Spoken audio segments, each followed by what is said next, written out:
Hi everyone, welcome to Family Matters on what's actually going to be quite a new topic and a very heavy topic today, but I think one that's going to be very dear to the hearts of our viewers and listeners, because we're talking about our police force, we're talking about our police officers, the men and women in blue, and actually the struggles that they face. And the person I'm about to introduce you to has been a police officer, has been awarded New Zealand's Bravery Star, one of our highest awards, and a man who's dedicated himself to supporting the men and women in blue who fight everything from depression to PTSD to suicide. So it's a heavy topic, but an important one. And so to Allister Rose, NZBS, welcome to the show. Thank you. It's fantastic to be here and an absolute pleasure to be able to speak with you, Simon. Well, Alister, you've got such an important story to tell, not just through your own experiences and life, but also what you're doing through the Blue Hope Foundation to support, our police officers, both current and leaving. And so we should delve in through this discussion, obviously, into the huge need, if I'm not being presumptive, but the huge need we have here to support our police officers. But I thought, if you might, I was very moved when you and I talked the other day about your own story and background, and I just wonder if you would mind sharing a little bit about yourself, how you've come to found the Blue Hope Foundation, your time in the police, and of course to receive, which is why I've put it here. I don't often put people's post-nominals, but it's not every day that I get to talk to someone who's been awarded the Bravery Star, and as I said at the start, one of our highest honours, highest recognition. So again, welcome to the show, Alister, and tell us a little bit about yourself. Well, the New Zealand Bravery Star is one of our highest decorations in New Zealand. It's up there with the Victoria Cross, and I'm incredibly proud to have been awarded it. But it represents a bit of a bad day in the office. So I was one of the Graham Burton shooters in 2007. Graham Burton had just murdered Carl Kuchenbecker and shot up a few other people on the hills of Wainuiomata, outside of Lower Hutt in Wellington. And prior to being a police officer in the New Zealand Police, I'd served most of the 90s as a paramedic in the UK and returned home as a very experienced and very qualified paramedic. But in those days, the early 2000s, they didn't accept British qualifications as a paramedic. So I've been bitten by the emergency bug, loved working for the emergency services, loved being in uniform, loved helping the community. That was my background. My parents were very community minded, and I got that bug off them as well. And so I went into the police, and a bad day, being confronted by an armed offender. And thankfully that day I was armed myself, and unlike Matthew Hunt, I was able to protect myself when I was confronted with an armed offender. And Matthew Hunt's is a different story, but it's also very similar to mine. And once we shot him, we hit him in the leg. And blew out his femoral artery, which is a major artery in your leg. And the rounds that you use in the police are called hydroshock, the hollow point nose, so they don't travel through the person and hit an innocent person behind them. They stop, but they stop hard. And so he had a lot of damage in his leg where we got him. And because I was a paramedic, I was able to first shoot him, put on a different hat, and then save his life because he was leaking pretty good.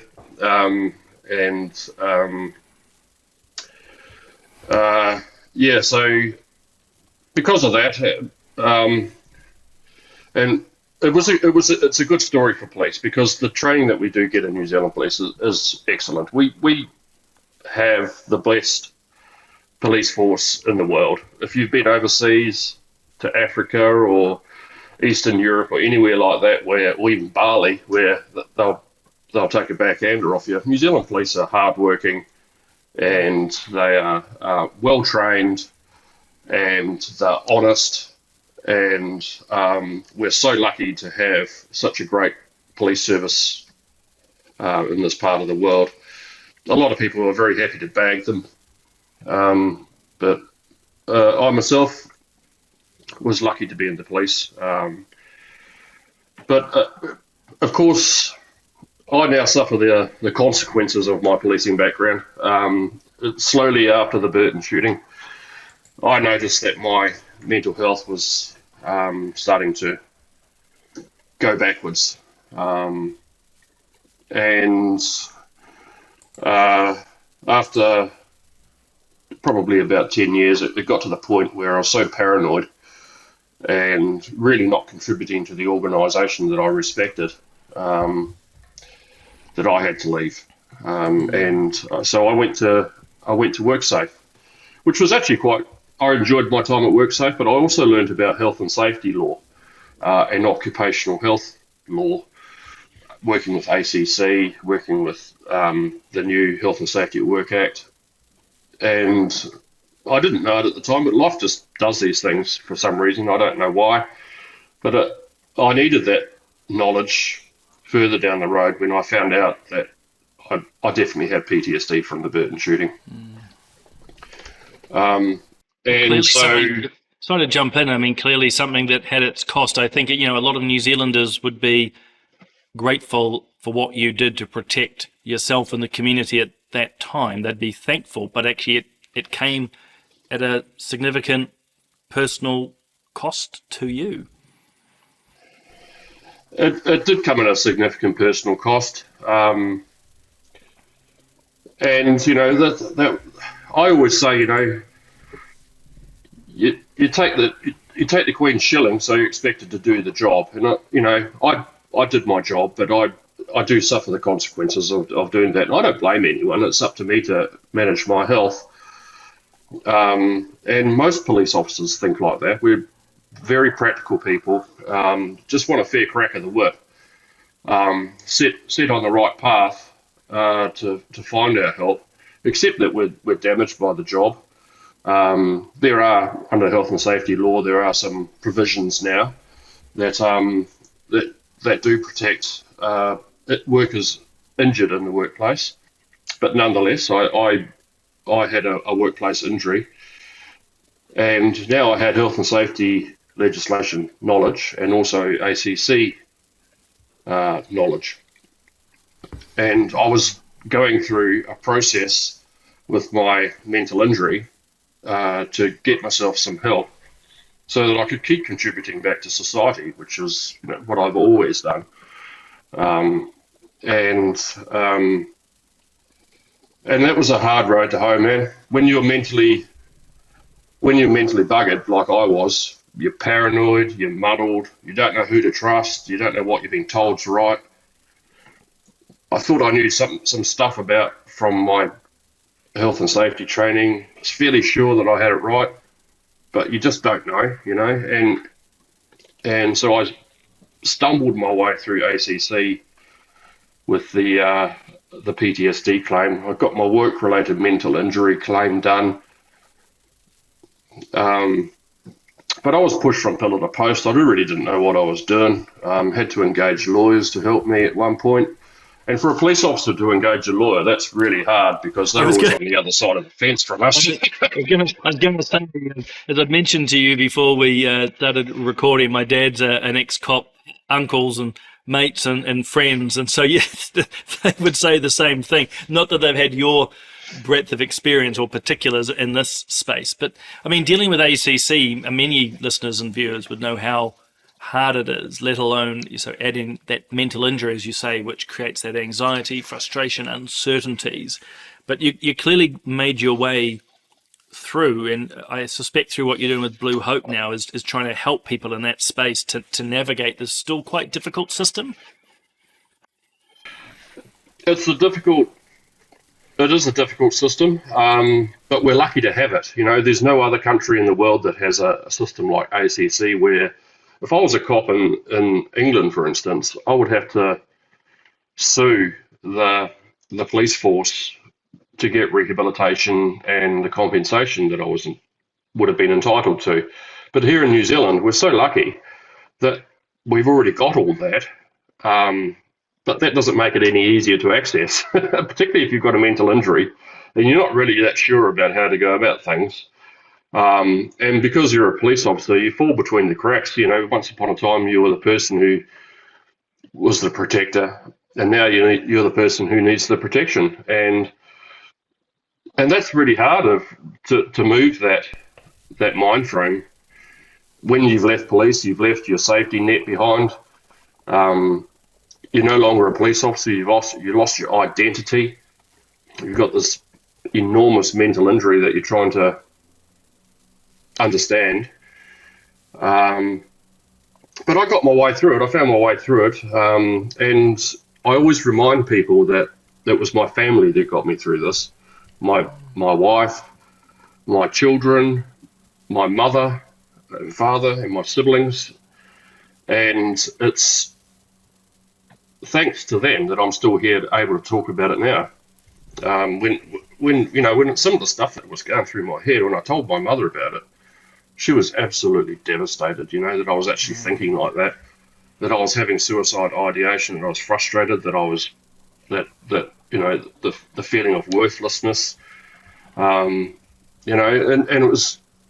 it was my mother that stopped me doing that. And that thought later became the EMAR project, which I'll talk about shortly, because it's always the mums that recognise the mental injury, and I'll come to that. Can I just jump in and say I totally agree. Look, I've not been anywhere near the experiences that you've had, but in times of my life where I've been quite angry and frustrated, and I've not had the wherefore to recognise it, it was my mum. And I still remember in one instant she said, "You're very angry, Simon. You're not happy. I can see through the mask." And it's quite something. Mums have this real gift. They do. I mean, we're still a matriarchal society, and I don't know whether it's a politically correct thing to say. I don't know, but I mean that's the fact that I notice. But I managed to get through it. But while I was going through it, a really dear friend of mine who also had PTSD, he was a dog handler here in Wellington. He suicided, and we all knew that he had PTSD, and he was exhibiting all the symptoms of PTSD: the boozing, the arguing with the missus at home, arguing with the children, the paranoia, all the stuff, especially the boozing, all of which I was part of. Anyway, he ended it, and that was devastating. He was such a loved police officer.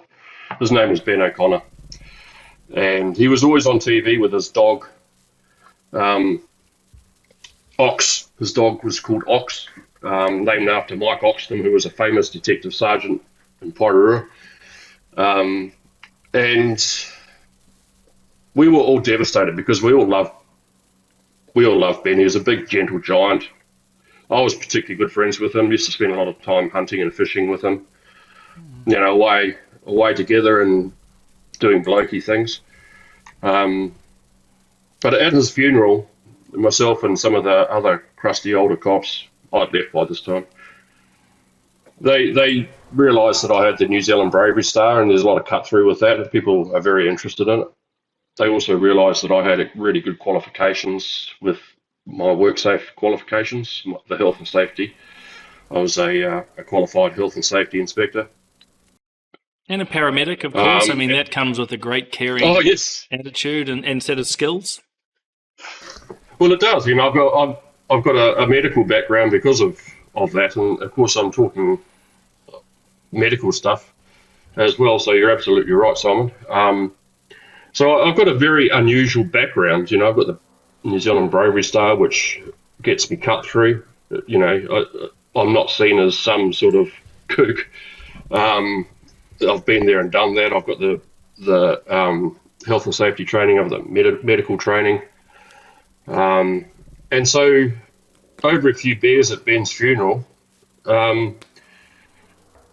it was kind of suggested. I don't know whether it actually was suggested or whether I thought they were suggesting it. But anyway, I picked up what was being put down, and I started the charity, Blue Hope Foundation.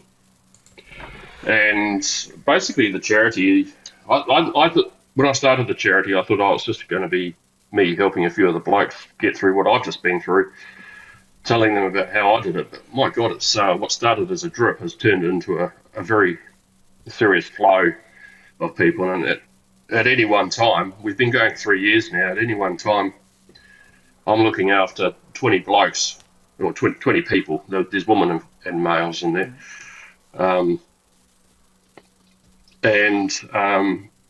They come in the door, and when the phone rings, and I hear their voice, and I think, oh, that sounds just like I was. The cadence. You can just tell that they've got some real mental health problems. They're slow to talk. They just non-engaging. And the systems that we've got, that we've developed now, they're very simple systems. We just get them to the GP, get them registered as an ACC injury. Depending on how far down the track they are, we have fantastic lawyers, frontline law, bit of a punt for them. They look after cops. Some of them are ex-cops themselves, police prosecutors, so they understand what it's like to be in uniform. They understand the language that we use, the culture that we are, and that's really, really useful. And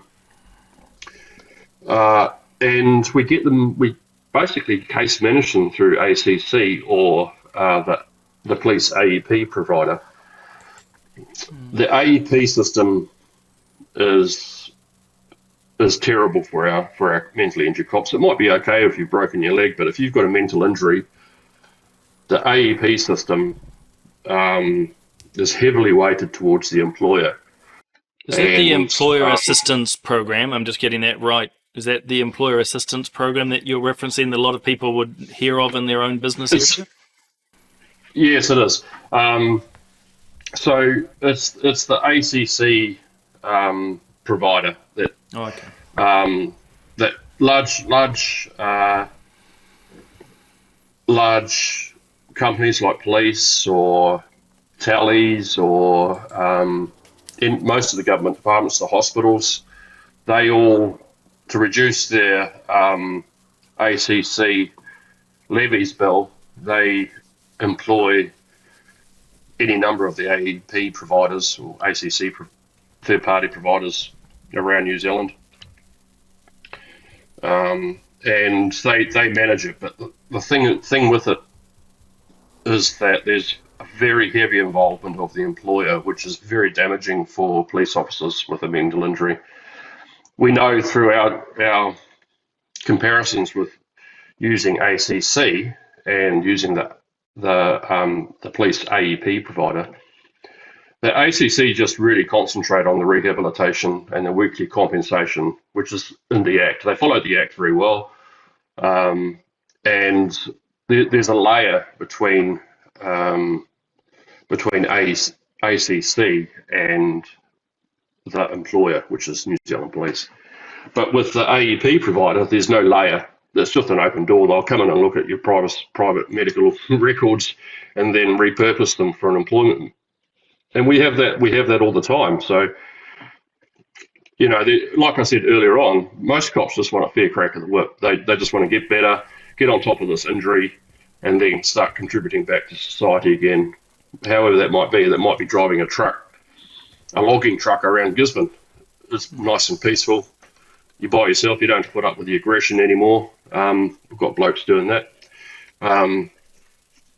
Flying a drone, or flying a drone spraying gorse. We've got a chap doing that. He's just by himself, him and his drone. That's all he wants. He just wants to participate somehow in society where he doesn't have to put up with the aggression that he's suffered. Well, I think many of us, myself included, can only imagine that the stresses of the police. I mean, it's a stereotype, but when, certain things are hitting the fan, most of society runs one direction. You guys run towards it. It's sort of you're trained into it, but I'd argue it's sort of a natural inclination of something you want to do. But it clearly comes for some with a huge burden. And would it be right to say, Alister, for some it's quite difficult to talk about this? But I imagine, as I think about my own dad, when he went to the police clubs, he was with his mates. There's a certain language, a camaraderie, a dark humour, if you will, that cops can talk to cops. And so you at Blue Hope are obviously providing a space where they are comfortable to come and talk about what they're facing, and obviously beginning to help them on that ACC journey. But, I mean, can you give us a quick idea of just, if you will, and to the extent you can, just how big is this problem? I mean, you talked about 20 cops, which I think in itself is quite a large number that you are working with. So this is not an isolated situation. That's what I'm trying to say. No. The flow is constant that comes in the door. And at any one time I am looking after 20 cops, but, they come in, they get help, and they go out the door again, a few months later, and get on with the rest of their lives. That's how it works. But we know through a study called the Garth Den Hire study, the prevalence of PTSD in New Zealand police, which was a groundbreaking study about 3 years ago, I think it was. Garth Den Hire was a police officer who was an inspector at Police National Headquarters, left and became a PhD, a professor, works for the University of Arizona now. He did a study into New Zealand police, which was a groundbreaking study, because before that we had relied on international studies. There was never any data about New Zealand police. And we know from his study that about 14% of respondents to the study, police officers, both serving and retired, 14% are clinically symptomatic with PTSD. So they're like the Ben O'Connors of this world, and me, the ones that have the potential to commit suicide. So we have a police force of somewhere. It is huge. And we have a police force or a police service size of between 10 and 15,000 people. So we know that there's about 1,000 police officers out there that are clinically symptomatic, but for one reason or another won't come forward and talk about it. And they're the ones that are at risk of suicide. So we set up, you have to remember, we set up this charity, and our vision is zero suicide in police. We set this charity up at Ben's funeral, and so we're very, very interested in suicide in New Zealand police, because we know that it affects the whole of our economy, our society. We felt that when Ben died, so we know from lived experience that it's a real thing. But also in 2023, we had 3 police officers commit suicide in 1 month. Now that's never happened again before. 3 serving police officers in uniform died by suicide by their own hand. You're more likely to die by your own hand in New Zealand police than you are to be shot and killed on duty. And I assume this isn't really talked about in public very much, because we're not allowed to report or discuss these things. So this is probably quite new information for a lot of viewers. A lot of people won't know this, and also that supports, or that helps the police narrative. That we keep it on the D-low. Nothing mentioned. If you do OIAs, you won't find this information.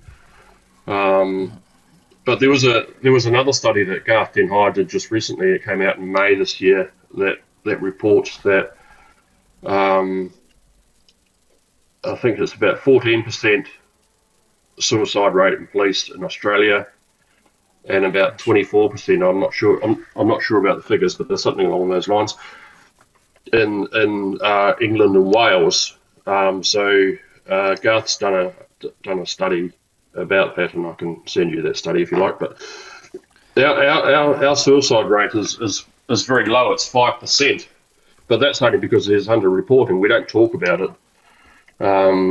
we're very controlled by the Coroner's Act in New Zealand. The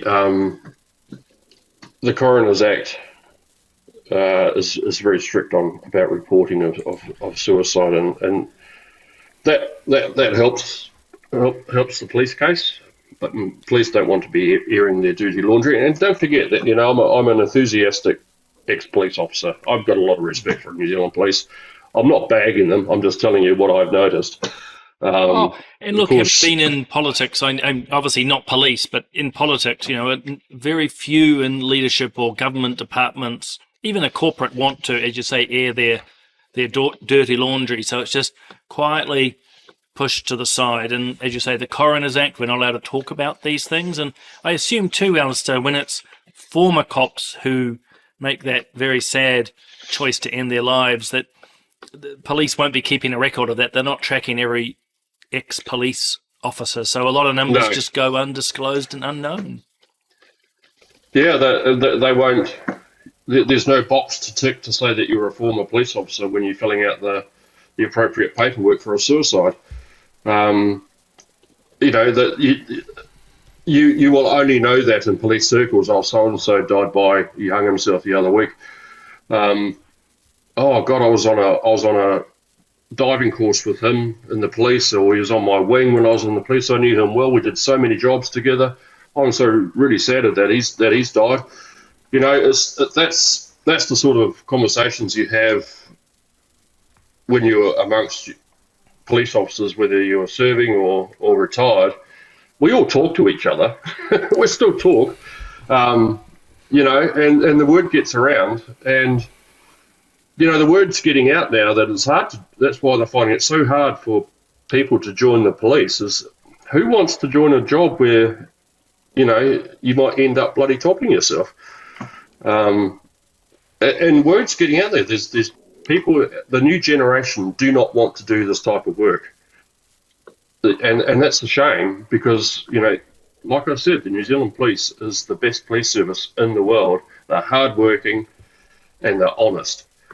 But we're at a junction now that the current government said that we're supposed to be supplying 500 new cops, but no one wants to do it. And this is part of the problem, is because the help's not there. If you've got a mental injury, you're on your own, son. Until we came along, anyway. Well, I was going to say, it's slightly political, but and please correct me on this. I suspect, obviously, more pay helps, but actually, money itself is not going to be replace the need for good support, as we've said a few times. Your role, be it as obviously a former cop and a former paramedic, it's highly, highly stressful, and so there needs to be a lot of support put around, which really it does sound like there hasn't been much. And so Blue Hope comes along and, well, it sounds like you're filling a really important gap. Well, we are filling an important gap. And I just want to say about those 2023 suicides, that the EMAR project popped out of that. And since that 2023, we've stopped at least 10 suicides in cops. There have been no suicides that we know of since 2023 within police. And that's because we talk to people. We're doing stuff that is basic occupational health engagement. We're saying we want to speak to you. If you're having problems, contact us. We have systems to help you. We're not a backward country. We've got a fantastic ACC system, albeit a little bit hard to deal with, but we've worked that out. We've got a fantastic Health and Safety at Work Act. You're entitled to these protections. We're not a backward country. Let us help you. And so the EMAR project was born out of those three suicides. We engaged with the families and said, well, what went wrong? How can we fix this problem? And the families were saying to us, the mothers, the sisters, the widows, we tried to engage. We knew there was something wrong. We didn't know who to turn to. We turned to police wellness. We were turned away. We were treated as kooks, They just didn't want to deal with it. But they come to us because we've got such a focus on suicide in New Zealand Police. we jump, and we know how serious this is. If someone's mother's coming to us and saying, "Hey, I'm really worried about my son. He did a really bad job and he's boozing and he's showing all these symptoms. He's arguing with his missus. He's shouting at the kids. He never used to do it. He's not the man who I married 10 years ago." All the stuff I hear, I'm not making this stuff up. This is lived experience. I have this every day. And we step into it. We step into action. We do not want that person to top themselves. And there's really good systems in this country. We can stop it, and we've proven that we can stop it. I know for a fact that I've stopped 10 cops killing themselves since 2023. And I hear every day from police officers, "I don't know what I would have done without Blue Hope. I don't know where I'd be now." We can get them through it. It just doesn't need to happen. And I would really prefer that they came to us early so that we could get them back into the police. But at the moment, by the time they come to us, they're so broken. There's no way they're going back into the police. There's only one way they're going. If we see them at the moment, is they're going to be eventually exiting the police, and that's no use. I've spoken to the police commissioner, having the ambulance at the top of the cliff rather than like it is at the moment, about at the bottom of the cliff. But the police are a big, mysterious blue ship. It's very slow to turn.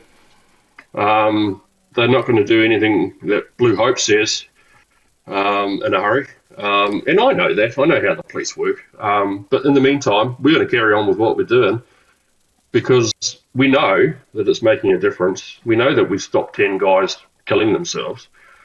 And we know that we stemmed the suicide flow.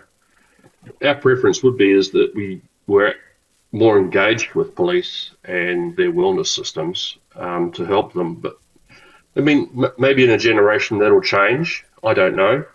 But at the moment, we're going to keep going with what we're doing because it works. And we've got an excellent board.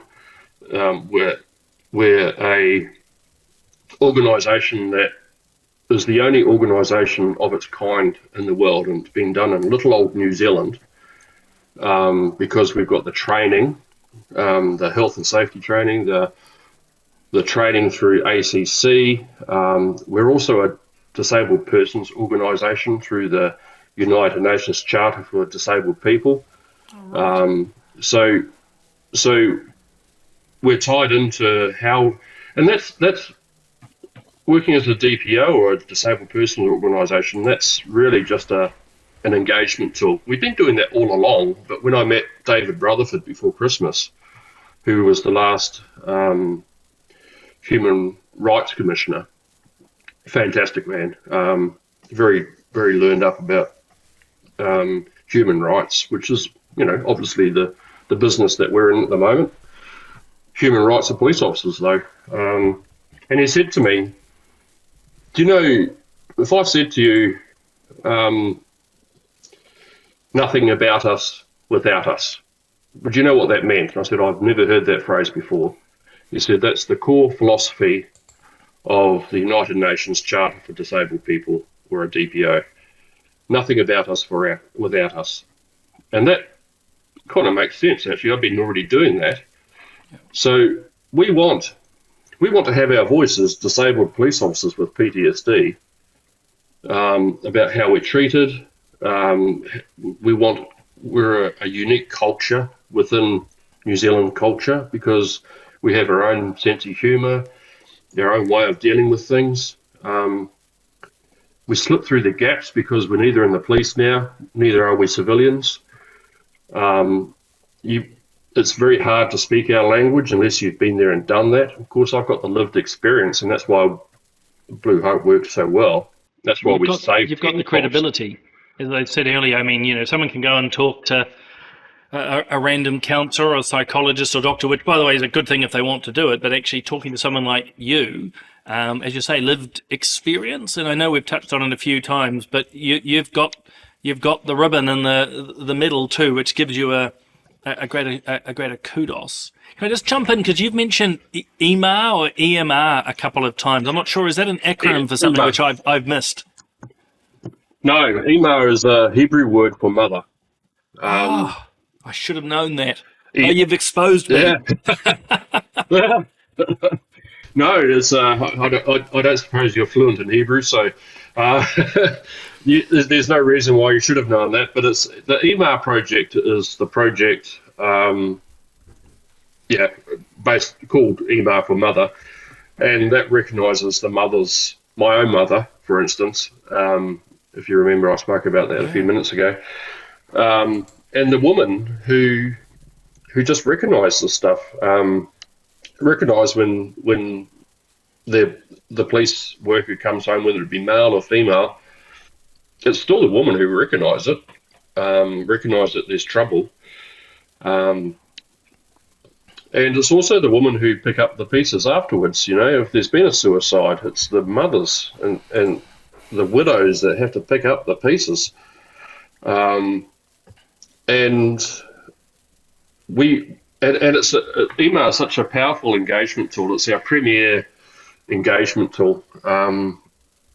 We want to hear from women if they notice that there's something happening. We want to hear about it, and we're constantly looking for funding for the EMAR project so that we can engage with women up and down the country, because we're a national organisation. We've got people from Kaitaia down to Invercargill that we're looking after, and we have to do it via the internet. Otherwise, because there's only myself, a few volunteers, and the board doing this, and we're all volunteers. None of us are paid, I can't be everywhere at once. No, you haven't mastered bilocation yet. The saintly quality of being in two places at once. So it strikes me that Blue Hope, if I put it into two buckets or columns, at one level you're helping cops navigate the likes of ACC and health and safety to get their assistance, but you're also there to provide, in that sort of second bucket or trajectory, that counselling, that support, that voice, or an ear and a voice. Would that be right? Those are sort of two elements of what Blue Hope is involved with. Yeah, I like to call it signposting or navigation, because, like I said, cops are really practical people. They just want to know, oh, geez, I've got something, I need to fix it. How do I do it? So I just point them in the right direction. And if they're so damaged that they can't even get themselves to the GP to start the process, then I'll take them. And I frequently write to the GP beforehand and say, hey, this is us. This is the script that you need to follow. These are the codes. This is the date the injury occurred. All that stuff. It just makes it go easier. But if they can't, some people are so badly injured. And remember, these people used to be uniformed police officers, and now they're severely mentally injured. And some of them want to kill themselves. Some of them are having ECT therapy because they're so badly damaged. And if you remember, that goes back to Lake Alice. I didn't, before I started this job, I didn't know that we still did that in New Zealand. But it's actually very effective treatment for the loop of suicide ideation that keeps going round and round and round in your head. It's really powerful stuff for breaking that. And it works. But, some of these people are so sick that they need this stuff. And they just can't get themselves to the GP. So we'll do it, anywhere in the country, I'll be there and I'll take them to the GP and start the process. And that's the sort of stuff that you need. You won't get that from anywhere else. They'll trust me to do it because I've been there and done it myself. I've got the New Zealand Bravery Star. I've got the learned experience for the stuff. I've had the police commissioner ask me, well, why don't they come to us? And I said, well, you're the ones who damaged them. They don't trust you. They'll trust me because of the learned experience.